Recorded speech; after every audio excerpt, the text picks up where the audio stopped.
Hello everyone, আপনারা কেমন আছেন? আশা করি সকলে ভালো আছেন। আমিও ভালো আছি। আমি শর্মিষ্ঠা। আমার চ্যানেল নতুন একটা ভিডিওতে আপনাদের সকলকে জানাই স্বাগত। তো আমাদের গ্রামে তো আশেপাশে কাজকর্ম কতই না থাকে, তো সেগুলো সব সেরে ফেলে এখন যে যাচ্ছি একটু জমির দিকে। জমির দিকে একটু দরকার আছে, সেই জন্যই যাচ্ছি। আর ও গিনির বাবা এখনও কিছু কাঠকোঠালি তুলে দিচ্ছে, যেহেতু রান্না করতে হবে। আর আমার আজ গ্যাস নেই প্রায় 20-22 দিন থেকে, আপনাদের সঙ্গে তো শেয়ার করেছি। তো এইদিকে আমাদের বাড়ির পেছনের দিকটায়, যে দিকটায় আমি সবসময় থাকি, সেদিকটায় এরকমভাবে জঙ্গল হয়েছে। আর এটা হলো আমাদের ঘরের পিছনটা। তো এই জায়গাটা একটু পরিষ্কার আছে, তো সেই মতোই এই দিক দিয়ে হাঁটাচলা করি আমরা। আর এখন তো পোকামাকড়ের খুব উপদ্রব, মাঝে মাঝেই দেখতে পাওয়া যাচ্ছে। হয় সোনাগুড়ি, না হলে কি একটা কালো রঙের পোকা বেরোয়, অনেকগুলো পোকামাকড় দেখতে পাওয়া যাচ্ছে। তো জমির দিকে যাচ্ছি একটু থোড় মোচা আনবো বলে, ঘরে তো সবজি নেই। তো গিনিবাবা বললো যাবে, তো সেই মতোই যাচ্ছি ওর সঙ্গে। আর আমি একা তো জঙ্গলের মধ্যে আসি না, আমার ইচ্ছে হয় না, আর ভয় লাগে, কেমন যেন একটু গায়ের মধ্যে করে, ওই জন্য আসি না। তো এইদিকে যাচ্ছি, আর ওর মোবাইলটা আমার হাতে আছে, আর আমার মোবাইলটাতে আমি ভিডিও করছি। আর ও সামনে সামনে হাঁটছে, তো ওর সঙ্গে কিছু কথা বলছি আর গল্প করছি, যাচ্ছি। আর পাট এইদিকে অনেকটাই বড় হয়ে গেছে। এই যে পাটটা যে খুব বড় হয়েছে সেটাও না, আবার যে ছোট আছে সেটাও না। আমাদের জমির পাটটা তো বেশ ভালোই বড় হয়েছে। আর এইদিকে ও কলার মোচাগুলো কাটছে। আর আমি আসার আরও একটা উদ্দেশ্য হলো, কলার মোচাগুলো, মোচা থোড় এগুলো সব একসঙ্গে নিয়ে যেতে পারবে না, সেই জন্য। আর এই যে এখানে ঘন্টার আওয়াজটা আছে, এইটা একটু ইগনোর করো, আমার শাশুড়ি মা পুজো করছে, তো সেটাই আসছে। আর ঘন্টার আওয়াজ, শাঁখের আওয়াজ, এগুলো তো শুভ লক্ষণ, সেই জন্য আর স্কিপ করিনি বা বন্ধও করে রাখিনি, তোমাদের সঙ্গে কন্টিনিউ ভয়েস দিচ্ছিলাম। আর এইদিকে দুটো মোচা পেরে নিয়েছে, আর এগুলো হলো পাকা কলার মোচা। আর এই মোচাগুলো খেতে কিন্তু ভীষণ ভালো। তারপর বাড়ি চলে এসেছি, বাড়ি এসে ঘর দোর সব মুছছি। আর ঘর দোরটা কালকে সামনে সামনে মুছেছিলাম, তো আজকে ভাবলাম একটু ভালো করে মুছে নিই। আর ভালো করে যদি না মুছি না, ঘর দোরগুলো যেন একটু ধুলো ধুলো হয়। আর আমার যেহেতু মাজায় যন্ত্রণা করছে, তো বসে বসে ঘরটা মুছতে কষ্টও হচ্ছে, কিন্তু বসে ঘরটা মুছলে না বেশ পরিষ্কার হয়। তো লাঠি দিয়েই মুছি, আবার মাঝে মাঝে বসেও মুছি, তাহলে ঘরটা একটু পরিষ্কার পরিচ্ছন্ন হয় আর পরিষ্কার হয়ে থাকে।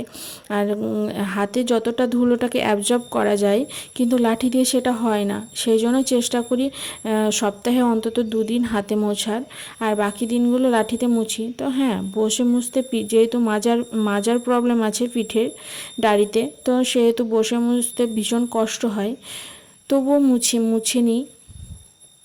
আর আপনাদের সঙ্গে কথা বলতে বলতে আমি এদিকে ঘরটাও প্রায় অনেকটা মুছে ফেলেছি, আর মাঠ থেকে চলে এসেছি। তো সেগুলো আর আপনাদের সঙ্গে শেয়ার করা হয়নি।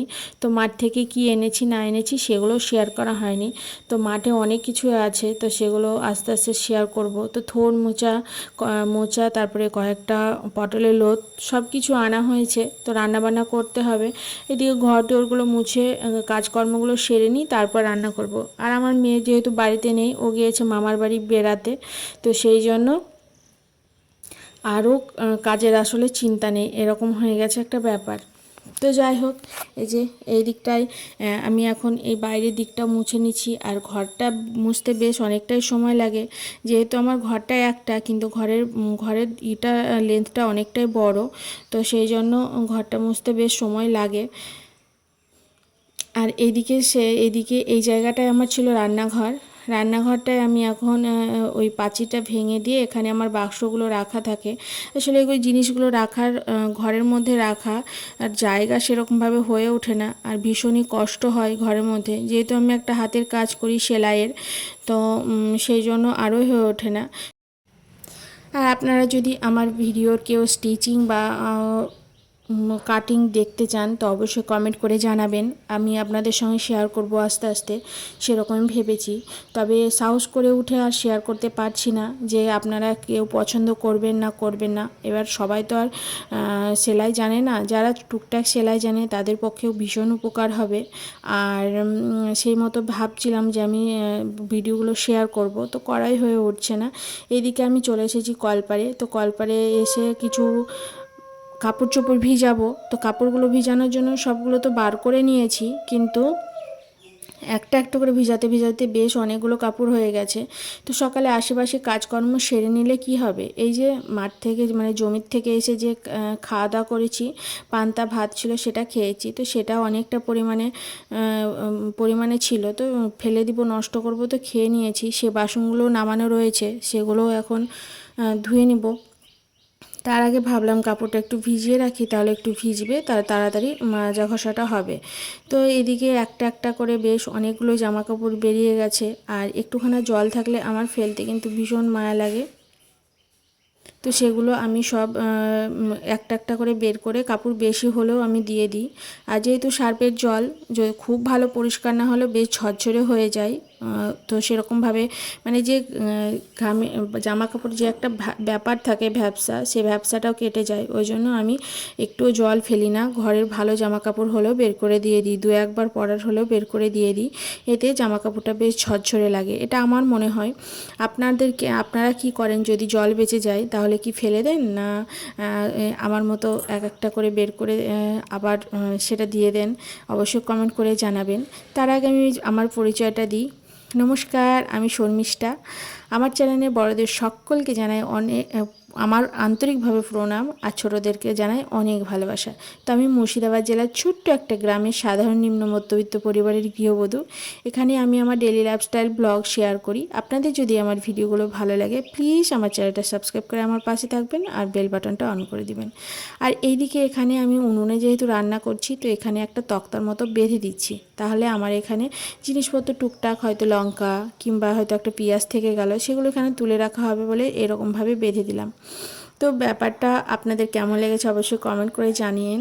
আর এখানে যে পেরেক পুঁতিনি, পেরেক পুঁতলে দেওয়ালটা ফুটো হবে, ভাবলাম পাইপ লাইনে যেহেতু এখানটা দিয়ে পাইপ লাইনটা গেছে, তো পাইপ লাইনের সঙ্গেই ঝুলিয়ে বেঁধে দিই। আর পাইপ লাইনের সঙ্গে পাইপ লাইনকে তো কাটা দিয়ে আটকানো আছে, অসুবিধা নেই। তো যাই হোক, এদিকে তক্তাটা টাঙিয়ে নিলাম, এখন বসেছি বাসনগুলো মাজতে। তো তক্তাটা দেখছি তো একটু টেরা বাঁকা লাগছে, তো আবার উঠে গিয়ে আবার এটাকে ঠিক করে দিয়েছি। তো এখন বাসনগুলো ধুয়ে নিয়ে তারপর কাপড় চোপড়গুলো সব কেচে নিব। আর এই যে এদিকে আমি এখন বাসনগুলো সব মাজতে বসেছি, আর জুতোগুলো ধুয়ে তুলে দিলাম। বাগানের দিকে গিয়েছিলাম, কাদা লেগেছিল, সেটাই এখন ধুয়ে মুছে পরিষ্কার করে দিলাম। আর বাসনগুলো বেশ অনেক কটাই বাসন ছিল, তো বাসনগুলো মেজে নিয়ে আবার রান্নাবান্নার প্রস্তুতি করতে হবে। তো কি রান্নাবান্না করব কি না করব কিছুই বুঝতে পারছি না, এখনও সেরকমভাবে কোনো চিন্তা ভাবনাই করিনি। সংসারে কাজ করতে করতে আমি সময় না হাঁপিয়ে উঠছি, একা হাতে সব কিছু সংসার ম্যানেজ করার, মেয়েকে সামলানো, একটু সেলাইয়ের কাজ করি, সব কিছু একা হাতে। তবে কি ছেলেদের মেয়েদের কোনো ইনকাম সোর্স যদিও থাকে, তো সেটা সংসারকে সামলে সংসার পরিপাটি রেখেই তবে করা যায়, কিন্তু ছেলেদের ক্ষেত্রে সেটা হয় না।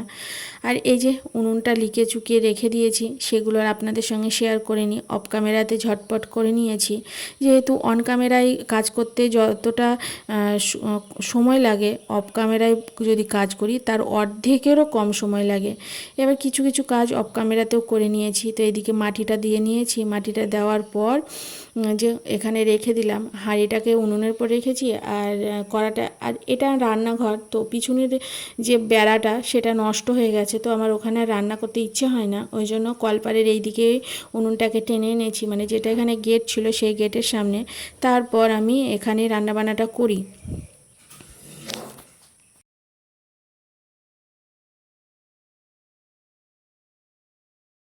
জায়গাটা একটু পরিষ্কার পরিচ্ছন্ন যদি না হয় তাহলে ভালো লাগে না।